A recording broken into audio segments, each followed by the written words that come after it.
Kira became a mother at just 20 years old, young, hopeful, and filled with dreams she never quite had time to chase. Her husband, Dave, was already 27 then, stable, hardworking, and eager to build a family. He convinced Kira to leave her job and stay home to raise their son, Tim.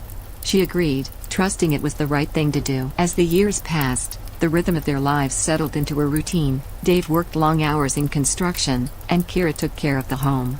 They had once talked about having more children, but the exhaustion of parenting, coupled with financial strain and emotional fatigue, left them with just one. Tim, their son, was always a bit high-strung growing up, fussy, restless, and difficult to manage. But as he matured, something shifted. He grew into himself, tall, athletic, sharp, and developed a strong bond with his best friend, Max. The two were inseparable: school, sports, weekend hangouts. Over time, Max became a fixture in their home, and Kira and Dave barely noticed him anymore. That is, until years later, when Max returned for summer break. Now in college, Max had grown into a young man, confident, handsome, and self-assured. The moment Kira saw him again, she was caught off guard. Gunn was the lanky teen who raided her fridge and played video games with Tim. In his place stood a man who carried himself with charm and presence. Something stirred in Kira, a sensation she hadn't felt in years. Dave had recently taken on a major construction project across the country and had been gone for weeks. Kira was used to holding down the fort, but this time felt different.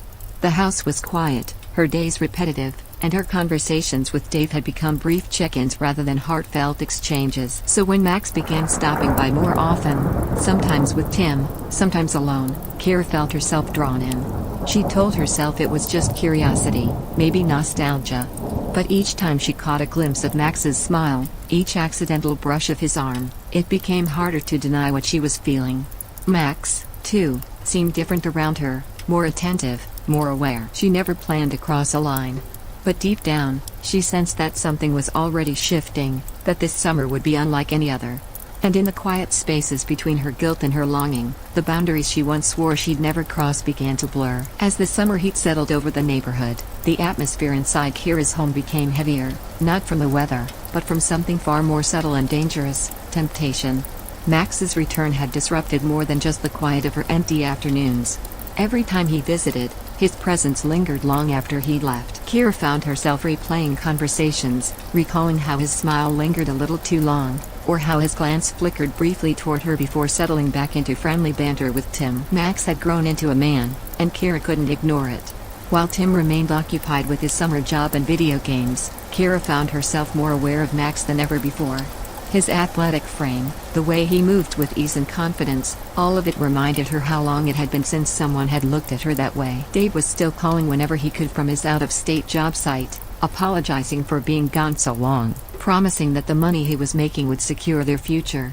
Kira always replied with supportive words, hiding the ache in her voice and the chaos in her heart. She hadn't planned on doing anything wrong. But the emotional distance between her and Dave had stretched into a chasm, and Max's presence offered a kind of connection she hadn't realized she craved. What began as harmless glances turned into lingering thoughts, then late-night daydreams. Behind closed bathroom doors, Kira would find herself imagining Max, not just physically, but how he made her feel alive again, noticed, even admired. Then came the afternoon that changed everything. Tim was at work. Kira answered the door to find Max standing there, a small bouquet of freshly picked flowers in his hand. She smiled, assuming he'd simply come by to wait for Tim. But when she told him her son wouldn't be home until later, Max didn't leave. He looked her in the eyes and quietly said, "Actually, I'm not here for him." It was a line that stopped time. Kira's heart pounded. Was she imagining things? Was this real? She played dumb, asking, "Then who are you here for?" But she already knew the answer. "You," Max said, his voice soft, but full of intention. The moment felt suspended in air, one side of her screaming to shut the door, to run, to do the right thing. The other side, the side starved of affection, weighed down by loneliness, and desperate to feel alive again, listened to the voice that whispered, "No one has to know." And in that instant, the first line was crossed. From the moment Max uttered the word "you," everything in Kira's world tilted. It was no longer just a dangerous fantasy she toyed with in the quiet moments, it had become real, present, undeniable. Her rational mind screamed that this was wrong, that he was her son's best friend, that she was a married woman with a family and responsibilities. But the part of her that had been numb for years, the part that had been quietly aching for connection, touch, and emotional presence, leaned in. What began as a single, stolen moment at the door soon evolved into something far more dangerous. Whenever the house was empty, whenever Tim was at work or out with friends, Max and Kira found reasons to meet. At first, it was subtle, a conversation that lingered too long, a hand brushing against hers accidentally, a shared look that carried too much weight. But it didn't take long before they gave in completely. The first time they crossed the line, it was electric, not just physical, but emotional. Kira hadn't felt that alive in years. Max made her feel beautiful, desired, and, perhaps most dangerously, young again. All her old insecurities faded in his presence. He looked at her like she was more than just a wife and a mother. He looked at her like a woman. Yet with every passionate encounter came a wave of guilt that threatened to drown her. Every evening, when Dave called from hundreds of miles away, his voice tired but loving, Kira felt the weight of her betrayal press harder against her chest. She'd smile through the screen, give him updates about Tim and the house, and pretend everything was fine. But the moment the call ended, she'd often cry in silence, overwhelmed by the contrast between the man who had built a life with her and the boy who was now unraveling it. Max, on the other hand, didn't seem conflicted. He would joke about running away together, about how they could have a future once he graduated. He was bold, playful, and completely unaware, or perhaps unconcerned, with the chaos he was helping to create. Kira sometimes wondered if he saw her as anything more than a fantasy, a thrill to experience before returning to real life. But whenever he touched her, all those questions disappeared, replaced by heat and longing. The affair became their summer secret, intense, intoxicating, and unsustainable. Kira told herself it would end when Max returned to college, that it was temporary. But with each passing day, the line between fantasy and reality blurred. And deep down, she feared that when the end came, it wouldn't just break hearts, it would destroy something far more permanent. And she was right. For weeks, Kira and Max lived in a fragile fantasy, shielded by silence and the thin veil of secrecy. Every stolen moment felt like borrowed time. They both knew the end was coming. Max would return to college soon, and life would have to resume its normal pace. But as the summer wore on, the temptation to stretch their time together grew stronger. Kira became bolder, more reckless, craving the adrenaline that masked her deeper fears. And then, it happened. It was meant to be their last night. Tim had a rare night shift at work, and Kira saw it as her final opportunity to say goodbye. She invited Max over, and they spent the evening together as if the outside world didn't exist. Passion turned into exhaustion, and they fell asleep in her bed, tangled in a dangerous embrace. But fate intervened. Tim, unexpectedly released early from work, came home quietly, only to discover the unimaginable. Walking into his mother's bedroom, he froze at the sight, his best friend lying naked beside her, both asleep and completely unaware of the storm about to hit. The explosion was immediate. Tim's scream shattered the silence, jerking them both awake. He erupted in a torrent of rage, betrayal painted across his face as he cursed at them with words Kira had never imagined hearing from her son. Max, groggy and disoriented, scrambled for his clothes, muttering under his breath. Kira could barely move, frozen by shame, horror, and the crushing weight of what she had done. But Tim wasn't done. Fueled by fury and loyalty to his father, he pulled out his phone and dialed Dave. When his father finally answered, Tim didn't hesitate. He put the call on speaker, turned on the camera, and showed him everything. "See this?" he spat.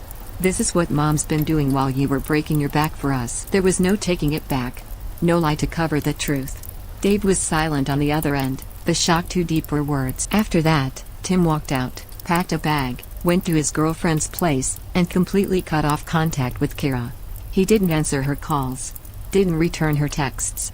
As far as he was concerned, she had forfeited her role as a mother the moment she chose lust over loyalty. And Kira? She sat in the house alone, waiting for the explosion that would follow. Her family, her dignity, her peace, all of it gone. And for the first time, the thrill of the affair felt distant, irrelevant, and deeply, painfully regretful. In the weeks that followed the revelation, Kira lived in a house that no longer felt like a home, a space haunted by silence, shame, and the weight of her choices. Tim, once the center of her world, was gone. He hadn't spoken a word to her since storming out that night. No calls, no texts, not even a sign that he ever planned to return. Her son, who she had carried, raised, and loved, now viewed her as a stranger, worse, as a traitor. And Dave. the man she had betrayed most deeply. He was on his way home. Kira didn't sleep. She barely ate. She jumped at every car that slowed outside, every creak of the front door, imagining how it would feel to see him again, not in the warm, familiar way of a wife welcoming her husband back, but as someone awaiting judgment. She rehearsed apologies, cried in the dark, and tried to make sense of how she had let it all unravel. When Dave finally walked through the door, he looked like a man worn thin by grief. His face was gaunt, his eyes sunken. Kira ran to him, tears pouring down her cheeks, begging for forgiveness. But Dave didn't say a word. He didn't shout. He didn't cry. He simply looked at her with eyes full of heartbreak and said coldly, "Pack your things." There was no discussion. No dramatic confrontation. Just quiet devastation. Dave had already made his decision. He was filing for divorce. Kira tried pleading, reaching for his hand, for a second chance, but it was no use. He had shut down. The man who had once promised to stand beside her through anything was now gone in spirit, even before he left physically. The divorce was fast and cold. Assets were split, documents signed. No mediation, no emotion. Just the end. Dave cut off all contact and refused to speak to her again. Tim remained gone, unreachable. And Max? The boy who had awakened all those forgotten feelings, who once whispered about futures and stolen moments, had disappeared completely. After that final night, he blocked her number and vanished, leaving no explanation, no closure. Kira had thrown everything away for a fantasy, one that dissolved the moment reality came crashing in. The man she betrayed her family for had abandoned her. The people she loved most had erased her. And she was left alone, in a house filled with echoes of a life she could never return to. For the first time in her adult life, Kira had no husband, no son, no direction. Just the cold realization that the betrayal she caused had come full circle, and now, she was the one left behind. Left in the silence of an empty home, Kira was finally forced to face the truth, not just about what she had done, but about who she had become. The affair with Max, once thrilling and intoxicating, now felt like a fading dream that had bled into a living nightmare. There were no more secret smiles, no more adrenaline-fueled whispers. All that remained was loss. Her husband was gone, her son had cut ties. And the young man she'd risked everything for had vanished without a trace, leaving behind nothing but memories and unanswered questions. Kira had told herself, time and time again, that she hadn't meant for it to go that far. That it started with loneliness, with emotional neglect, with a longing to feel seen. And while some of that may have been true, it didn't change the outcome. Her choices had shattered the very foundation of the life she once held dear, a life she'd spent years building. Dave had been loyal. He had sacrificed, worked endless hours under the scorching sun to provide for their family, only to return home to a betrayal that would burn deeper than anything he'd ever faced in his career. Tim, once her little boy, had become a man in that instant, not through joy or growth, but through a pain no child should have to carry, the realization that the mother he trusted had violated the most sacred bond in their family. Worse still was the emptiness Max left behind. He had spoken of the future, hinted at possibility, but in the end, he was just a fleeting fantasy, one that evaporated the moment consequences arrived. He blocked her number, walked away, and left her to deal with the wreckage alone. And Kieran understood, because at the core of it all, she knew what she had done wasn't just a mistake, it was a betrayal of trust, of love, and of herself. Now, the rooms were quiet, the photos untouched, the calls never came. She would sometimes stare at the empty doorway, half expecting Tim to walk through it, even knowing he wouldn't. She'd pick up her phone, tempted to message Dave, only to put it down again. The silence was her sentence. Not a punishment handed to her, but one she had written herself. And in that silence, a lesson took root, bitter, painful, but undeniable. What you break in a moment of weakness can take a lifetime to repair, if it can be repaired at all. She had chosen the rush of temptation over the strength of loyalty.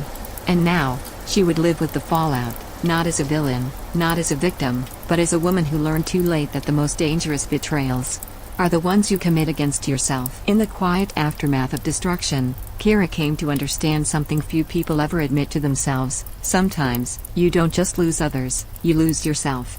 She had traded the loyalty of a husband and the trust of a son for a fleeting fantasy, believing, if only for a while, that she could control the damage. But betrayal is a force that doesn't listen to reason, and it always demands a price. At first, the affair with Max had made her feel alive again. It had filled the cracks in her self-esteem, in her neglected emotions, in the boredom she never wanted to admit was suffocating her. But when the fantasy collapsed, Kira realized the terrifying truth. She had gambled everything that mattered on the illusion of being wanted. And in the end, she lost it all. Dave's reaction had been cold but understandable. He didn't rage. He didn't seek revenge. He simply turned off the switch. The man who once adored her, who had built a life by her side, had nothing left to give, not even anger.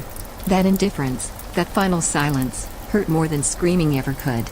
It was the sound of love dying quietly. Tim's betrayal hit even harder. Her son, the boy she had raised with care and love, couldn't even look at her. He hadn't just lost respect for her, he had erased her entirely. No goodbye, no confrontation, just complete withdrawal. And deep down, Kira didn't blame him. She had broken something sacred between them, something that may never return. As for Max, his disappearance was a sobering reminder of how fleeting lust can be. He hadn't been a villain, just a boy caught up in a fantasy he was never emotionally equipped to handle. And when reality set in, he ran. Perhaps that hurt the most. The man she betrayed her family for hadn't fought for her. He had left her to face the storm alone. Now, Kira wakes up to silence. The house that once held laughter and love now feels cold and hollow. There are no messages, no visits, no second chances waiting around the corner. The betrayal she committed has circled back and consumed her from the inside out. And in that loneliness, she's forced to accept a brutal truth. Betrayal is a mirror. It reflects not just what we do in life. Temptation often arrives quietly, not as a threat, but as a whisper, "You deserve more." For Kira, that whisper became a storm. What began as loneliness became betrayal, and what felt like a second chance at youth left her with nothing but regret. This story is a sobering reminder that true fulfillment doesn't come from chasing fleeting excitement, but from nurturing the relationships we've built through time, sacrifice, and trust. For those of us in midlife, balancing aging, routine, and emotional fatigue, it's easy to feel unseen. But the answer isn't escape, it's reconnection. When we stop appreciating the quiet loyalty of those who have stood by us, we risk throwing away what truly matters for illusions that vanish at the first sign of consequence. Kira didn't just betray her husband and son, she betrayed her own values. And in the end, the silence of those she lost spoke louder than any punishment. Let her story be a mirror. If you're struggling with emptiness, don't fill it with secrets. Fill it with truth, courage, and conversation. Because once trust is broken, even love may not be enough to bring it back to others, but what we allow ourselves to become. Kira didn't just lose a husband, a son, or a lover. She lost the woman she once was, and in her place stands someone who must now live with the wreckage, day by day, choice by choice. The lesson is cruel but clear. The price of crossing a line may not be paid in the moment, but it is always paid eventually.